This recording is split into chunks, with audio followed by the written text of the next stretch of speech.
You could please put your phones and pagers on silent, Keep your pagers off, guys. vibrate, whatever, and we'll get started. All right. Seth, kick it off. Well, welcome everybody to our talk on building a game studio. We are Butterscotch Shenanigans.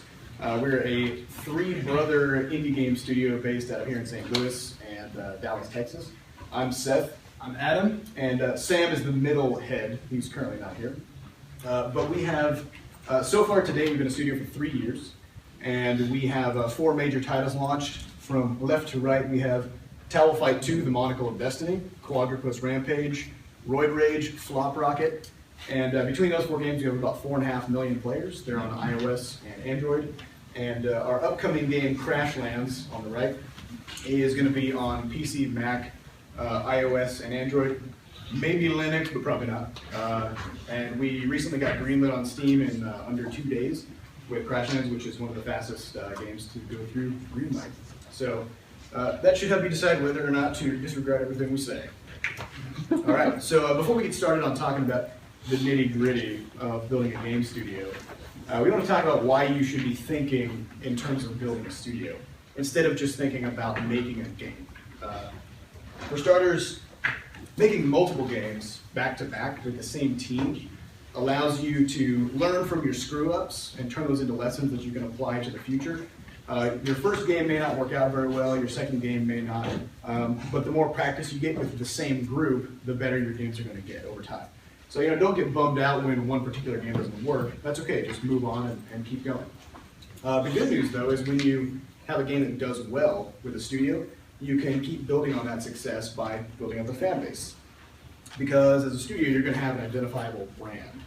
So we've got this on our chests here. We carry this everywhere we go. We slap it on everything, so that when people see something that we've made, they know that it's ours. And if they like one of our previous games, then they become a fan of the studio, and it makes it much easier to get back to that person and bring them back into the loop on future games. So what we've done today is we put together 7 little nuggets of wisdom for you, the whiz nugs, as we call them, which sounds like a kidney stone, but it's actually much more abstract than that. And much less painful. Yeah. So these are more sort of like high-level philosophical things. These are not, we're not here to talk about like the technicalities of taxes or how to legally set up a business or anything like that. Those are all things you can Google. For us, this talk is about things that we've learned from our experience so far in our first 3 years as a studio, and that hopefully we can impart upon you for new ways to think about things.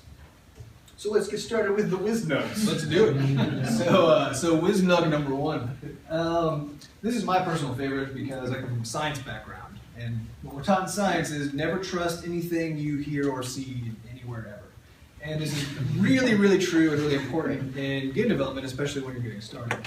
And I'm including us in this trust no one. Don't take everything we say with a grain of salt. Yeah. So we're done. So that's the idea. So the point here is basically that every single piece of information you see on the web has to be taken in context. It's very easy when you read something from some industry veteran who do like to call themselves that, which is interesting. But if you take an industry veteran and look at what they say, or something. Yeah, right. Then it makes you prone to believing what they say, right? But the fact is that nobody really understands the markets for video games, the mobile markets or the PC markets or anything else, mostly because those things are ever evolving and ever changing, so that anytime somebody thinks they know what's actually happening there, it's a different thing anyway.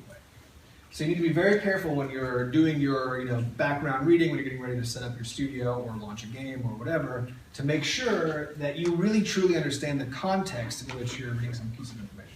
I think if we use an example here, from our own studio, when we launched our first game, which Seth had over here on the left, Towel Fight, we didn't know, it was our first game, we didn't know what we were doing, right?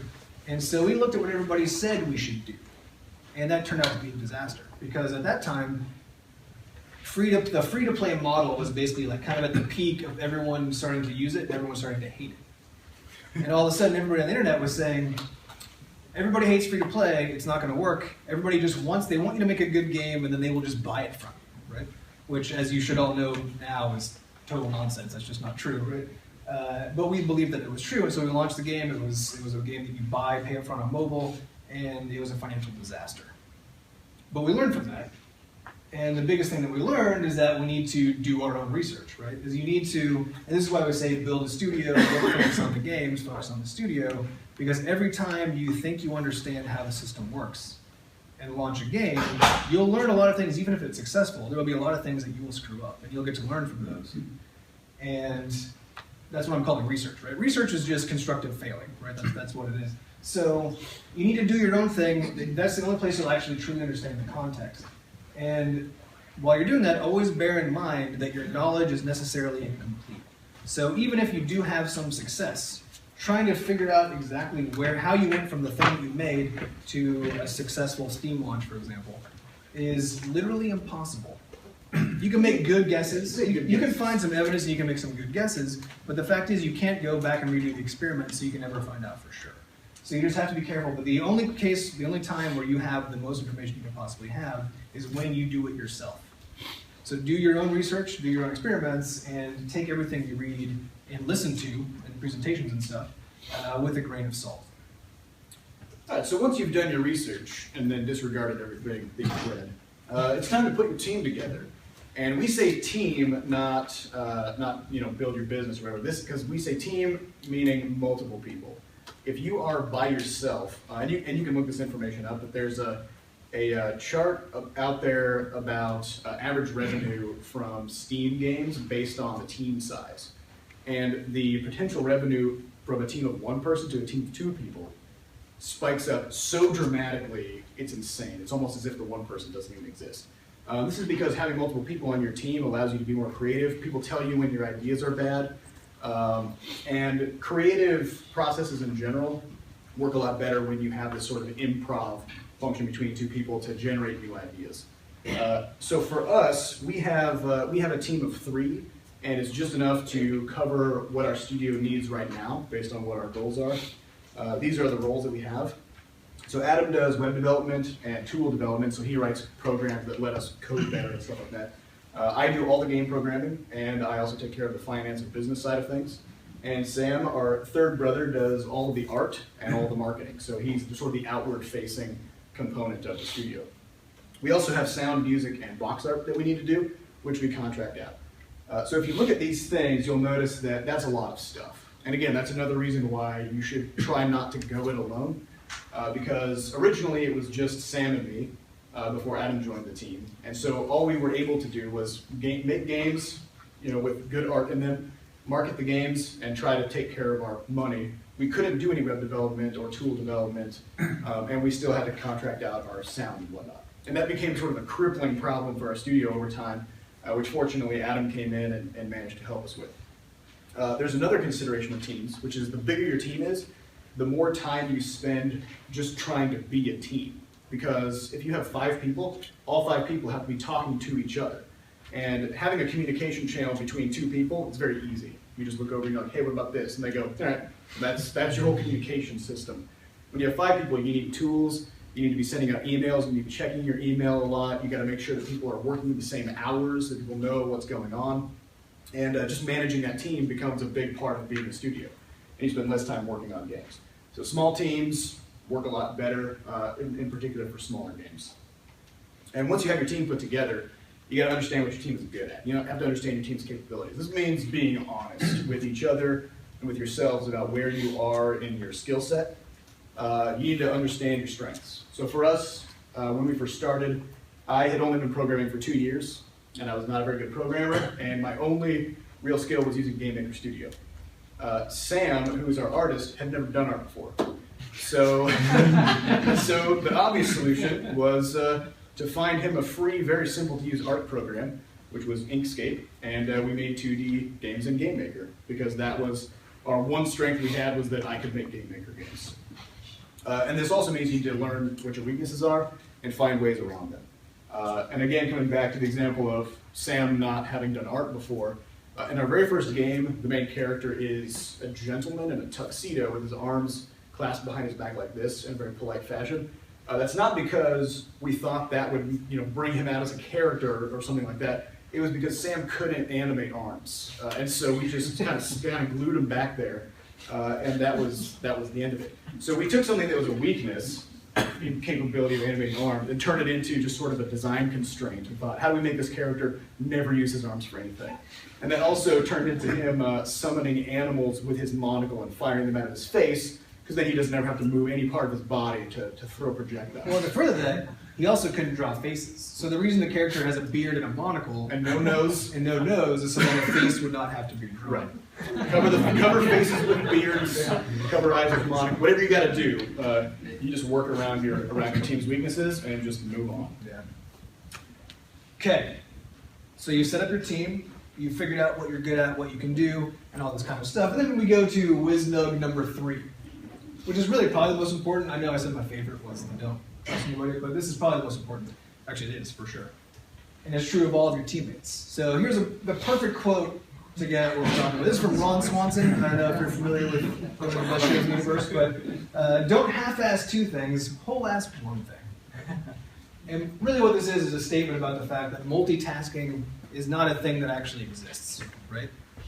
This is a lie that a lot of us tell ourselves that, hey, I can do a whole bunch of things really well simultaneously, but it really isn't true. Nobody can do this. All you can do is swap between tasks and be distracted by all the ones that you're not currently doing. To actually accomplish something and go all in, that means you have to dedicate a large amount of time and focus to that thing and it's over a long period. You can't just do it for half an hour or 20 minutes or whatever. You can't do it on your lunch break. You have to be able to sit down for hours at a time and just tackle that problem, because there's a ramp-up time of forgetting all the other things that you've been doing to all those distractions, and there's a ramp down time on the other side when you start to get tired of it and start getting distracted again by other stuff. So the key to a successful team is that everybody on the team has to have the same level of dedication, has to have a very high level of dedication for this to work. Because game development takes a long time. Running a studio, the way that a studio is going to work is over years. And if you're all learning skills at the same time, especially if you're starting like we did from scratch, you'll be dedicating almost all of the time that you have available to this task. And if any one person on the team doesn't also do that, it will make the whole thing unravel. And we see this a lot with new devs putting a team together, that they stick together for about 6 months and then it just disintegrates because somebody on the team decided they weren't going to keep up with it. So this is absolutely essential. But then the question is, how do you do this, right? How do you just go all in on game dev given how much time it takes to actually do it? And this can mean a bunch of things. The key one being that you need to be able to set aside lots of time somehow, somewhere, and large blocks of time.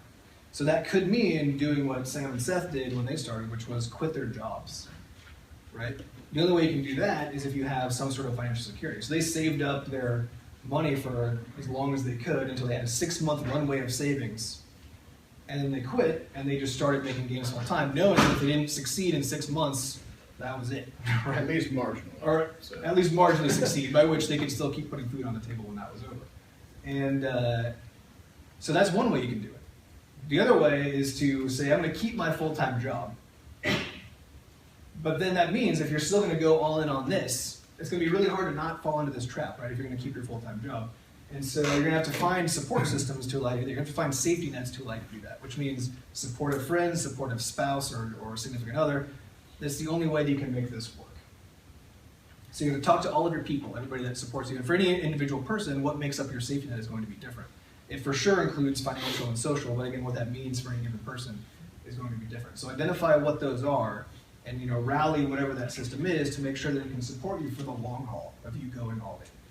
And it can take years before your studio actually sees enough financial success to actually, sustain everybody. So well, not only can, in most cases, it probably will. It takes years, yeah. So once you've got everybody on your team, jumping in and is fully dedicated to getting this thing done, there's a really important thing that you need to consider that most starting developers, most inexperienced developers mess up, and myself included.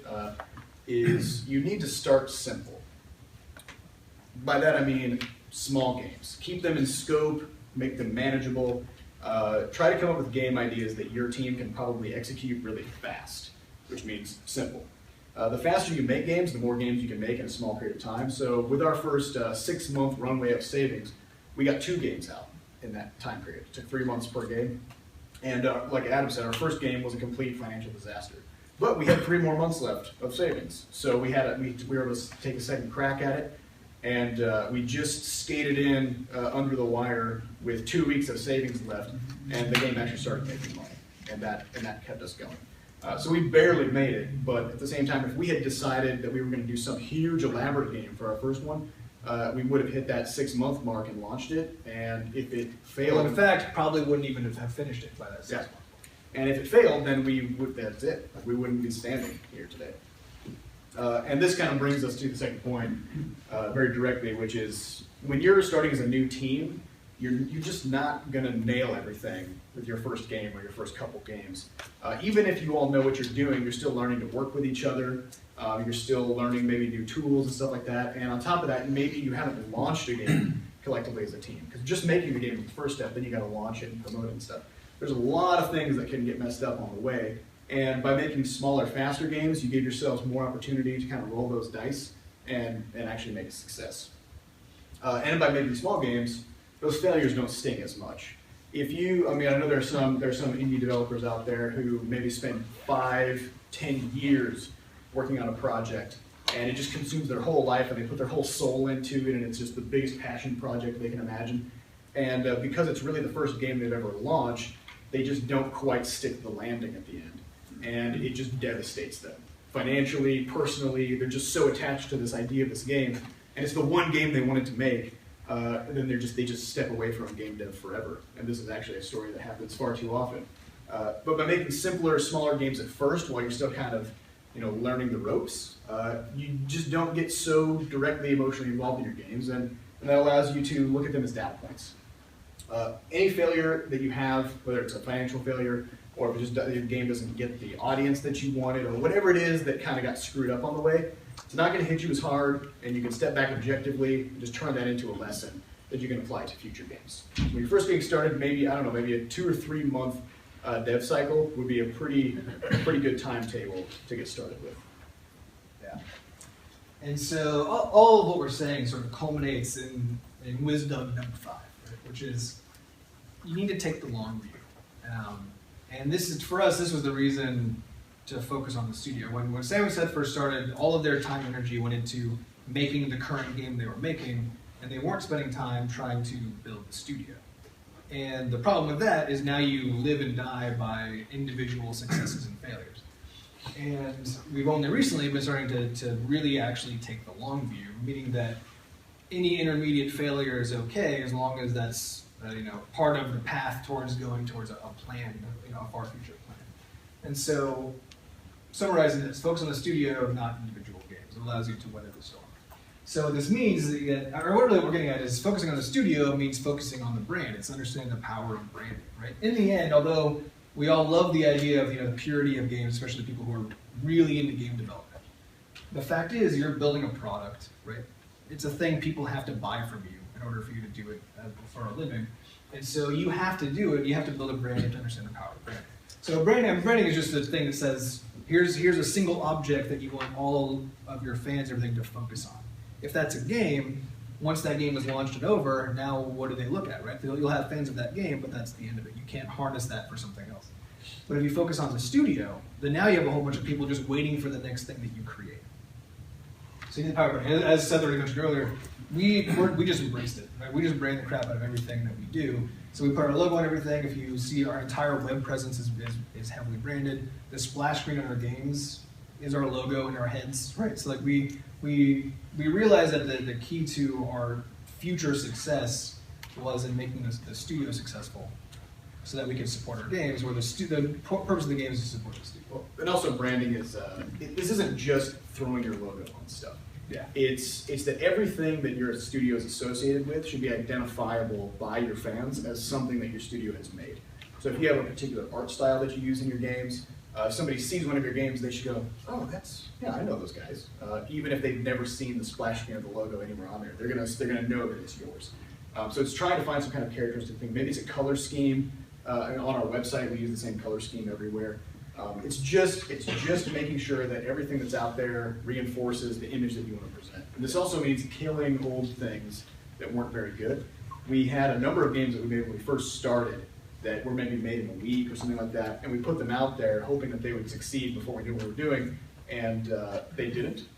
And much later, after having some successful games out there, we looked back on those, and we realized they just didn't fit with the sort of image that we wanted to present. They were really rough around the edges, not designed that well.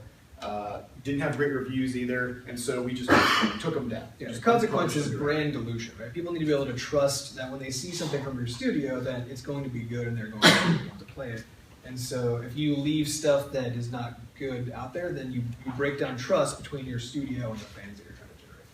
So the whole purpose of this is that you need a community that revolves around the stuff that you're making, because those are the people who will put food on your table, right? Those are the people who will buy the stuff that you make. They'll keep you also socially engaged by being interested in talking to you and hearing about what you're working on. And this is a lot of work. For us, we have anywhere we can find an avenue where we can engage with people, we've taken it. So we have our own forums that we manage, we have a blog that we put out updates about what we're up to as people as well as what we're doing in our games. We have our weekly podcast, we've built our own social network that lives inside of our games. We're doing everything that we can to engage with our players, and we take a lot of time doing this, right? Now, you'll notice that Twitter and Facebook are not in this list of things. And so the reason is because you should be there. Those are great places for your fans to contact you, but are not great places for you to engage with your fans. Which sounds kind of weird because the whole purpose of this thing is as a mouthpiece, like to blow stuff out in the world, right? But what that means is that everybody ignores everything you say there. So having your own forums that you go engage with, or having an email list especially that you ask people to sign up for, where you then give them news every month about what you're up to, whatever, there's no better way to engage your really interested fan base than that. Yeah, just to give you an idea of how powerful the email stuff is, before we had Adam on board, we had no real web dev capabilities, and so we relied on a third-party email newsletter service, which cost us, I think, $30 a month to have several thousand people enrolled in it. And if somebody had been playing Quadrupless Rampage for a long time, if they had a lot of playtime in, then we would prompt them one time, and we would just ask, hey, it seems like you're having a good time. Would you like to sign up for our email newsletter so we can let you know when we have new games and patches and new stuff coming out? And we ended up getting several thousand people in that newsletter, and our open rate was over 40%. Because people opted in, and they were interested in what it was that we were talking about. And so that meant that anytime we did something, even though we didn't have a huge web dev system, we were still able to get several thousand people engaged with something. As soon as we launched a new game or whatever, we can just blast that out there and get a lot of people into it. Yeah. And so the culmination of all this stuff is you're building a brand, you're recruiting community members who will support your brand. And so instead of treating each game as that's the thing that you're doing, each game is actually a tool. Each game serves some purpose for the long view of your studio. And again, this is not the way we thought about this at all until after we launched 2 games, and then realized, looking back, because our Quadrupless Rampage had over 1 million players, and yet we had no way to get those players into the next game that we made. There was no way to communicate with them. There was nothing we could do to make that happen. And so we learned from that, and now we look at every game that we make as a way and try to make that do something specific for the long view of our studio. Whether that means, so we have this social network I mentioned, so whether that means recruiting players for that, meaning one of the next things that we're going to put out after Crashlands is going to be a simple multiplayer game that'll be super cheap or free, whose sole purpose is to recruit people into that social network, right? To grow the community. And so that's taking the long view, right? The short-term value of that is going to be pretty small, right? But the long-term value is going to be huge. And so when you take the studio view, you get to actually look at each game as a project that serves a very clear purpose. All right, so how do you, though, decide what kinds of games to make? This is a tricky area because there's so many unknowables, but we've broken it down into something we like to call a Venn diagram. If you've heard of this, it's a new technology we developed. So for starters, you need to make sure that you design your games to fit your budget, your timeline, and the technical capabilities that your team has. So this little, what is that, brown?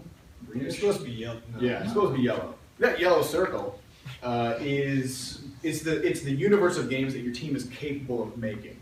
And like I said, that includes resources. So if a game concept would take you 20 years to make, given your team size and skills, it's not inside of that circle.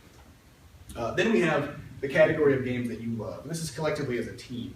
Presumably, you're making games because you like games, and I hope. So if you're working on a team, then there's probably some category or type of game or even just feel of game that you all enjoy together. And if you can try to make a game that everybody on your team is passionate about, then that's a much better spot to be in than not. And the trickiest spot is the category of games that people will actually buy. Usually you're not going to land in this circle because it's more like an amoeba. It's constantly shifting around. It's very hard to anticipate where it is and where it lines up with your interests. And we'll talk a little bit more about that in the next slide, sort of how to deal with that aspect. So we're going to talk about 7 different types of game projects that you may engage with based on these sort of variables. So how to identify them, and then what you should do as a team to deal with that issue.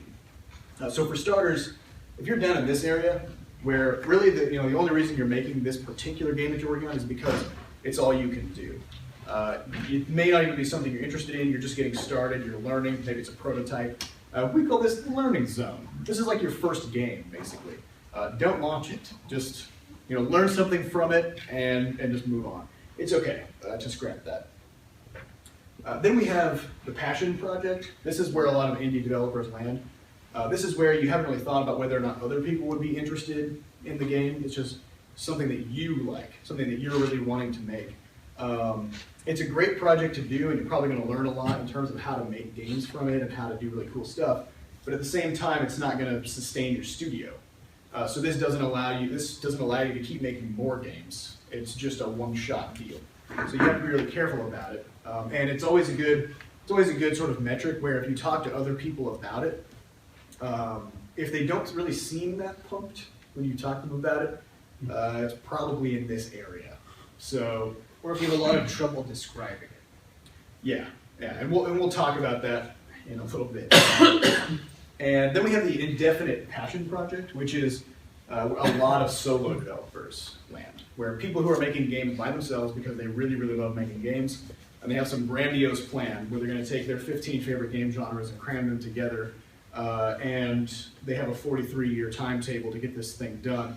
And because they're doing it by themselves, and they have nobody else on their team telling them when things are bad or when ideas are bad or trimming things down to keep them in scope, they end up just working on the same thing forever, and then they can't sell it, they can't get it out there, they can't do anything with it. Then we have the impossible dream area, also known as the spore zone. If you've ever heard of spore. This is the type of game where your team really believes in it. You love the vision that's being laid forth. Everybody's excited about it.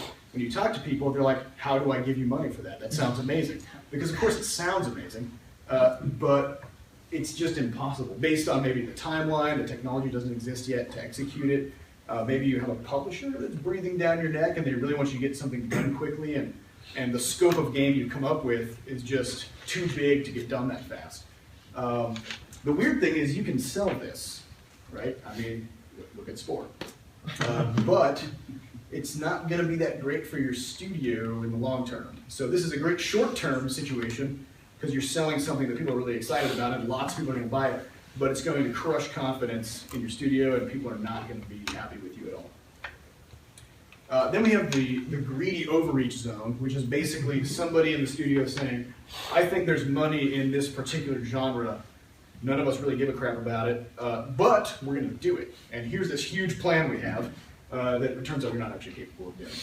I can't really name a game that exists in this area because you won't ever see them in the market. Then we have the financial success zone, where you're working on games that maybe your team isn't super pumped about, but it's something that you've done just so that you can try to keep your studio afloat. Maybe it's client work. You're doing something for somebody else, and it's an okay spot to be in, but it's not the best in the long term because it doesn't allow you to build a huge fan base because you're not that excited about the stuff that you're making, which means ideally you want to be here.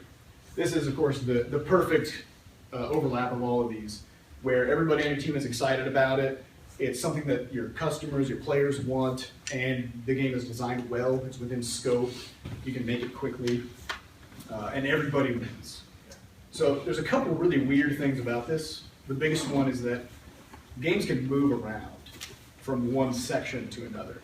In our current game, Crashlands, easily began up here.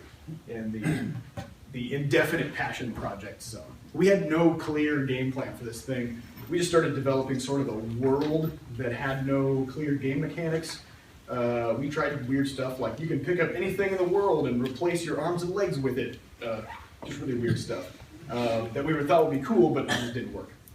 So over time, we kept refining it and reducing the scope of the game and adding more tight game systems to it, to the point where it sort of migrated into this area, where we brought the scope down, we were able to make it, we were still excited about the stuff that was in it, but at the same time, we didn't know whether it landed in the area where other people would actually be interested in paying for it.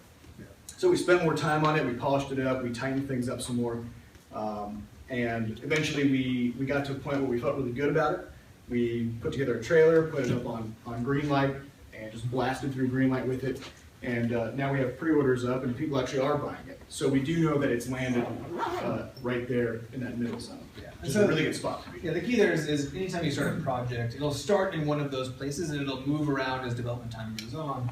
And you need to pay attention to where it is at any given moment and where it can be, and if whatever it is that it's doing satisfies the needs of your studio. The reason we started up there was because we had personal needs for the studio at the time that we started development of this thing, and so that's where we wanted to be for the studio.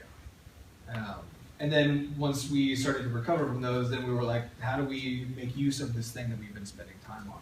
And then the plans was, as Seth noted, once we got here, then the work was, how do we turn this into something that we can describe to people and make them excited? And then that became the focus of development, was pushing it over into that green sphere. And so then the question that's probably on your mind is, these two are pretty apparent. You know what games you like, and you should know what your team is capable of. This isn't so simple, right? How do you know what people are going to buy? Well, the cool thing about that sphere is that it's changing all the time, and you can manipulate it. You yourself can influence what lands in that green circle. Yeah. So the goal for you is to make that green circle overlap with what you have done, or try to force your game to fit into what you think that green circle will look like. And this is all about marketing, right? Now, marketing sounds like, a dirty business word or something. I don't know. When you're making games and you love games, it's hard to see the thing you're doing as a business. And something about that tends to feel dirty for a lot of people, right? But it doesn't have to. I mean, marketing is actually you telling other people that your game is awesome and that they should play it, right? Which should be fun. And so it's just change your perspective on what it is that you're doing here, and just embrace marketing. So you have to do this. You don't have a choice, because making a good game is not sufficient. It is required, but it is not sufficient, because people don't know it exists. People don't know you exist, especially if you're a new studio. And even if you are a well-established studio with a new game, people don't know that exists. They can't play it no matter how good it is.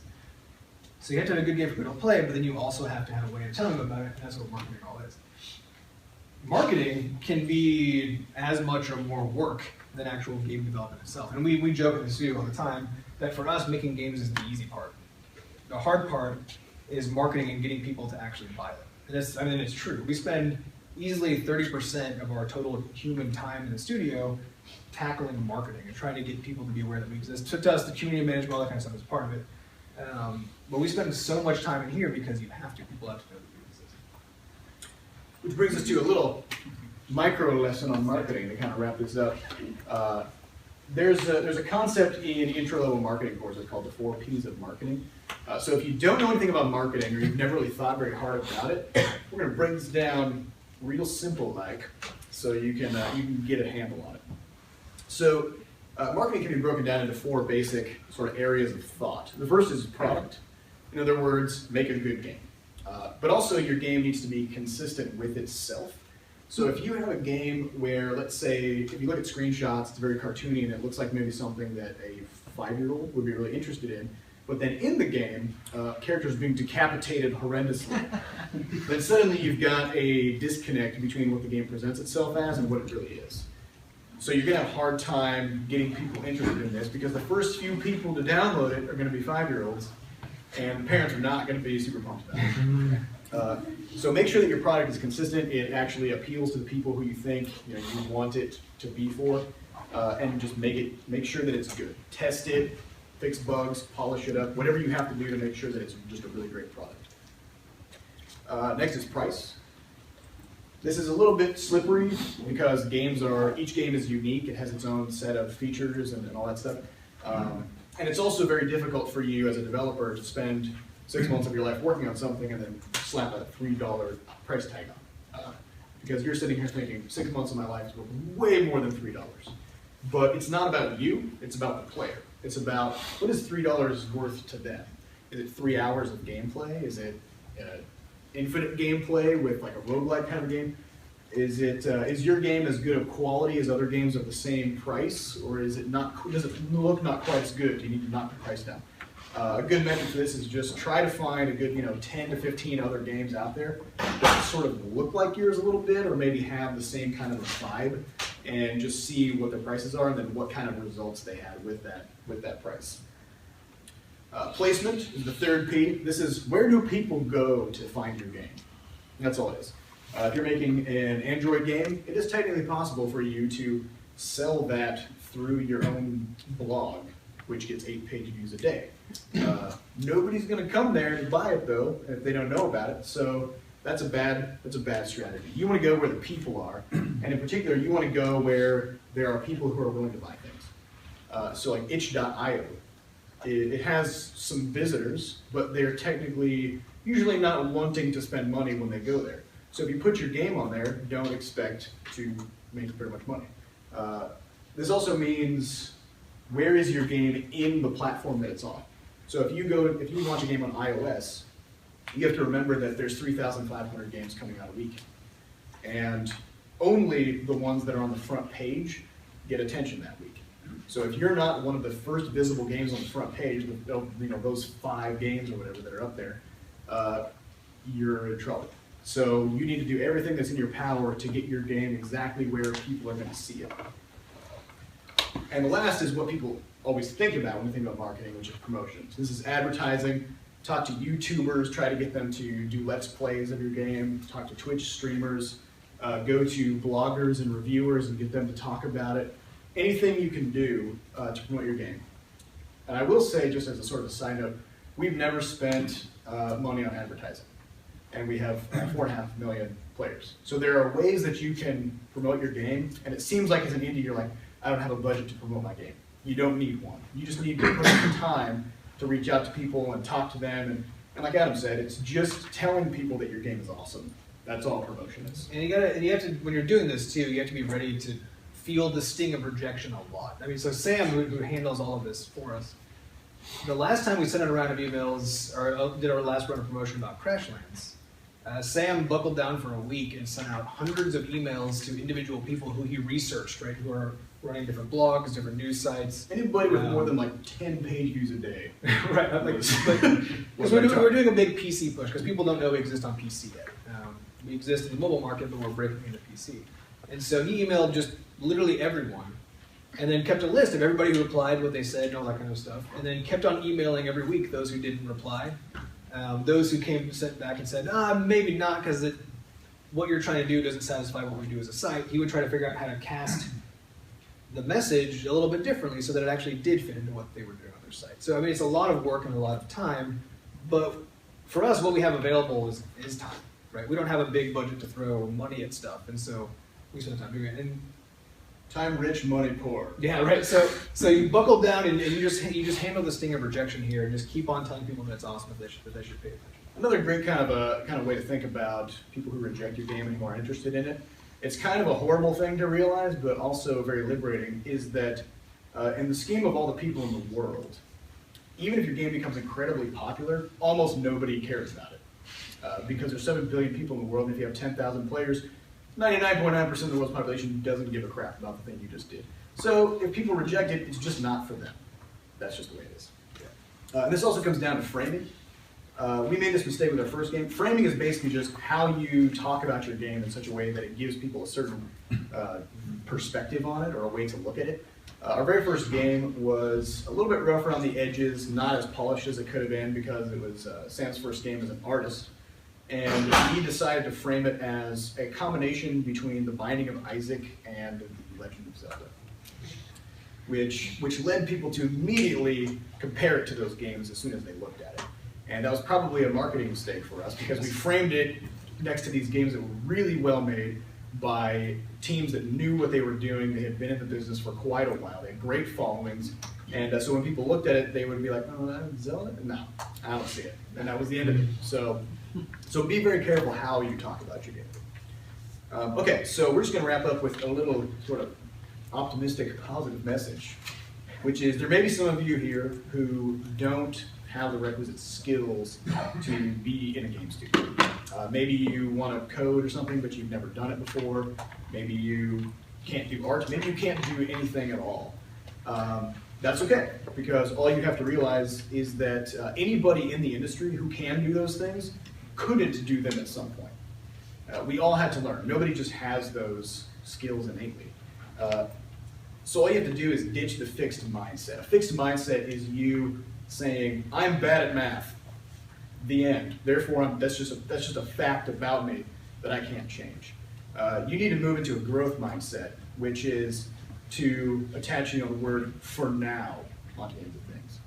I'm bad at math for now, but if I put some time into it, I'll get better. And just to give you an example of how powerful this is, when we first started, I had only been programming for 2 years when our studio started. And so in 2010, in October, I had never written a line of code. So it's only been 5 years, and here I am working at a game studio. Adam has been with our studio for just over a year, and he is our web developer and tools developer. He knew no web-based programming languages when he started, and he just dug in and worked through it, spent a lot of time on Google. And like I mentioned, Sam, our artist, hadn't done art when we first started. And we put our team together, and we just trusted that each other would figure it out. We bounced ideas off of each other, we helped each other learn, and anybody else can do it too. So all you really need in order to get rolling on this is a computer. Assuming you're making video games, maybe board games, I don't know. But probably. You do need the internet. You got to be doing research. You got to look up. If you can't figure something out, somebody else has figured it out. So all you need to do is just make Google your best friend. Because the fact is that this has never been. I mean, the reason that competition is so fierce and getting in the market is so hard is because there's never been a better time to enter the industry because the tools that are available are so good. There's Unity, Game Maker Studio. Yeah, and they're being increasingly made easier to use so that people who know almost nothing at all can actually begin to use them. And further, they're all cheap or free. Even Unity now you can actually use for free until you start selling games.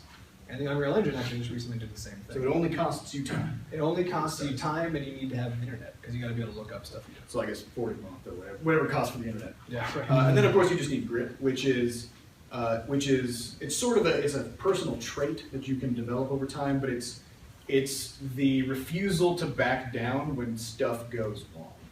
If you have grit, then when you come across a problem that you have no clue how to solve, your immediate response should not be, no, I can't do this. It should be, I wonder how to do this. And then you just go onto Google and just work at it for a couple hours until you figure it out.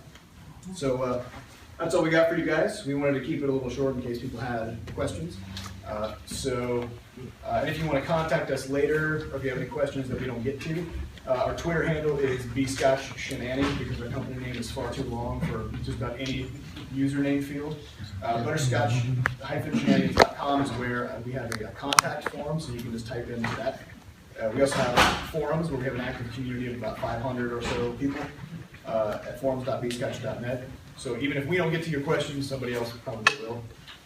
And then we also have podcast.bscotch.net where we do a weekly podcast and we address user-submitted questions through that. So thank you guys. Any questions?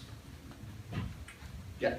Yeah, well, maybe both of you guys, what was that kind of aha moment when you realized, you know what, I want to be making video games, so I'm going to go down that path? Game jams. Yeah. Game jam. Yeah. For me, I had always known I was interested in it, but it seemed like an impossible thing to me. I grew up in a small town in Iowa, and I don't know if you guys know of any game studios in Iowa, but there's not. Well, there were two. One got bought by Activision and shut down, and the other one makes slot machine games for 55-year-old women.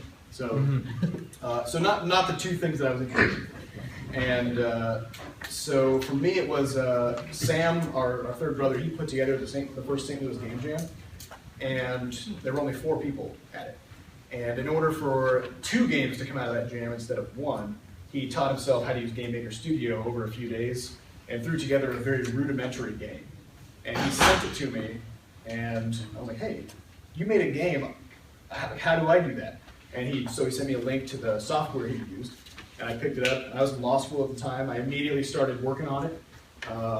And then suddenly I went all in, right? I spent 10 hours a day working on it, 15 hours a day on the weekends, dropped out of law school and moved down here and just went for it. And actually, Sam and I both got hired by a local studio because of a game that we made at a game jam. So that was sort of our first entry into seeing the actual commercial side of game development, was that. So definitely go to game jams, for sure. Anybody else? Yeah. What if you didn't grow up with like 2 brothers you can rely on to work on your study? What's the best Yes, plan? there's no chance. Just game over. That's tricky. That's the hardest one for sure. Is because you need to be able to, and you can Seth made a huge point about the importance of having multiple people and all that kind of stuff. But you can also use your support system for a lot, when you don't have to rely on them 24/7, but when you need to bounce ideas off of people to get some feedback. So you could be a team of 1 for a significant period of time. It's just that you're going to have to do a lot of That was what I did. I had my own studio by myself before we did Butterscotch stuff. They didn't really go that far, but I mean, my best advice would be to get as involved with. Are you here in St. Louis? Yeah. Just get as involved with the game dev community here as possible. Try to meet as many people as possible. We have over 1,000 people in the St. Louis Game Dev Co-op, almost all of which are looking to try to, And if you go to game jams and work with a new team, so you can sort of try some people out, right? If you ahead of time for those game jams, because a lot of those you meet people there and come up with a team.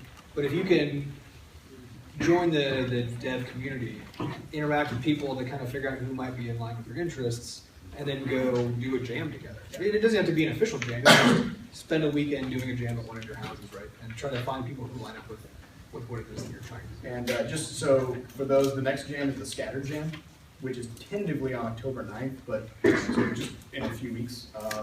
But it's not totally set in stone, but keep an eye on the St. Louis Game Dev Co-op website for that. You can just Google that. And then otherwise, if you are having trouble finding a team, just keep working on your own. Keep honing skills, keep developing things. You're not going to make stuff maybe that you would be comfortable commercially releasing, but you will be more appealing as a partner to start a studio with if you've got some stuff to your name and you can show people what you've been working on. Because in the end, it's all about trust and expectation, right? So if you look like you can do cool stuff and you find somebody else who believes in you, and you believe in them, then you basically encourage each other to continue the work. Oh, you weren't supposed to trust anyone. That was the first. No, Don't trust what people tell you. Don't trust people outside of your studio. Yeah, only trust people within your studio. Except unless it's data, and then, but, right, okay. Yeah. It's a little slippery. What was the thing you just said to Google? You said a game? St. Louis Game Dev Co-op. Yeah, so it was formerly, we had 2 big game development groups here in St. Louis, and we fused them together over the past couple months, and it's become the St. Louis Game Dev. They have a Facebook page. That's probably the best way to find it. Facebook page, there's a website, and then there's Twitter. Yeah, they're just It's everything. It's run by Carol Mertz, who is amazing. So yeah, do that. And there's also a couple events involved, including a game dev drink up, where the first Thursday every month, a bunch of game developers just get together at Orbit Pinball Lounge and just drink and chat about stuff. It's also on the back of your pamphlet. Oh yeah, It's on the back of your pamphlet. There's guys holding 2 Hey, hands, there you go. Well, that's handy. holding. that's also for people into board games too. So Yes, There's- Thursday. Thursday, second Thursday. Second Thursday. Yeah. Anybody else? Timothy. This might be difficult to answer, but how do you develop grit? How do you develop grit? Yeah. Well, okay, so for starters, you need to be really honest with yourself about what it is that keeps you from doing the stuff that you want to do. Yeah. For me personally, I've always had a hard time with meaningless distractions. So checking like Twitter, Facebook, Reddit. Like there's a handful of sites that are just constantly bringing new content in that always want to drip feed it to you. Just put yourself on a cleanse. I've actually got a calendar in my pocket where I check off the days in a row that I don't engage with any of those things. So far I'm on 32. I feel great. But it's basically, you just need to really look at how you're spending your time and be honest with yourself about what value those things have to you. And once you cut out the things that don't actually help you at all, you'll find that it's a lot easier to buckle down and get things done and get into a habit of doing that. Yeah. Well, and for a lot of people too, the reason that people stop doing stuff and have trouble with grit is because of failure, right? Because instances of failure make them feel like a worse person, and that hurts, and so then they give up on the thing and stop doing it. So, I mean, probably the hardest thing you can do, but the most important, best thing you can do, is begin to start looking at failures as being independent from yourself. Look at those as experiments that result in data, right? They can then use to figure out what things that you are either weak or strong in that you can shore up and everything else. Because if you take the growth mindset, right, and you just always say, oh, I screwed this up now because I suck at it at the moment, right? Then now you actually have a potential avenue to take to learn something. It's not that you're bad at something, it's that you have something interesting to do. And so if you can try to reframe failure, to me that's by far the biggest thing. Reframe failure as an experiment and just try to force your brain to do that every time. It takes a long time. We've all been indoctrinated into thinking that failure is bad, which is, the failure of the word is equated with bad, right? So just try to reframe what that means in your own brain. And I'll also say it also comes back to that support system. You can kind of think about it like a marriage. You need to make a public declaration to everybody who matters in your life that this is something that you're going to be doing, so that the expectations that they have of you is that you're going to be putting a lot of time into this thing. It also means you want somebody, if you can find a team, like we had talked about, then your teammates will help you get through stuff. Because if you know that somebody else is depending on you to get things done, that also is a good motivator. Yeah, when you only have 3 people in your team like we do, like the fact is, if any one of us stops working for a day, we bottlenecked a game, right? And so Seth was actually just on vacation for 5 days. Yeah, sorry about that. so that delayed the launch of Crashlands by 5 days. So that was the consequence of that. And we all know that's like we also want each other to be happy and healthy, so that's fine with us, right? And we make sure that we all take time off to do that kind of thing. But I mean, when Seth got back, he was just chomping at the bit. He was like kind of pissed that he'd spent all this time relaxing because he was like, I've let everyone down from the time. Right? So when people rely on you and you rely on other people, as long as they're trustworthy people, right? Then it's not that hard to stay with it. And in fact, you start to get withdrawal when you get away from it. Oh, there's also a really easy trap to fall into, which is, it comes back to the idea of building a team.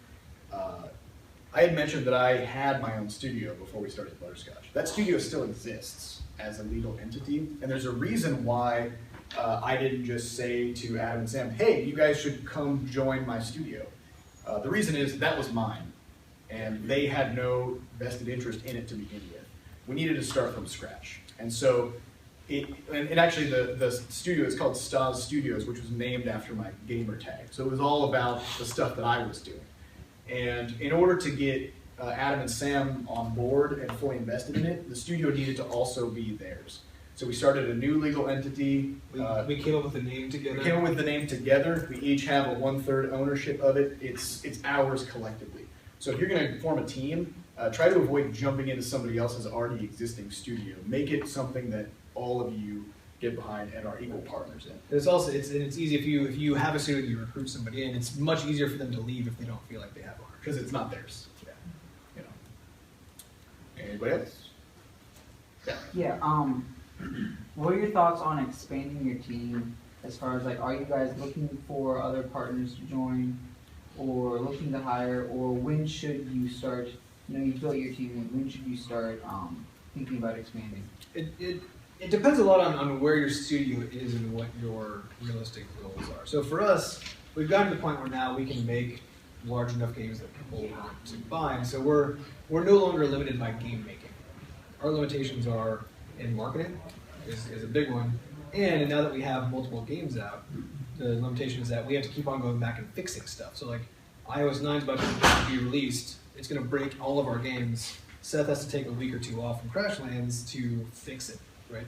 So that's the kind of stuff, like for us, that is the next step for the studio is once we can afford to actually hire somebody, it'll be a person whose job is to take care of that stuff. Right. And you don't necessarily look at it as we have the money to hire somebody, therefore we hire somebody. That person needs to fulfill a very important and big role in the studio. So when you'll know, like when you start to feel stretched too thin because the people on your team are taking care of too many things, it's time to try to find a way to either contract that out to somebody like we did with sound and music, or bring somebody else onto the team. We're done? Yep. All right. Thank you very much, guys. You can find us afterwards.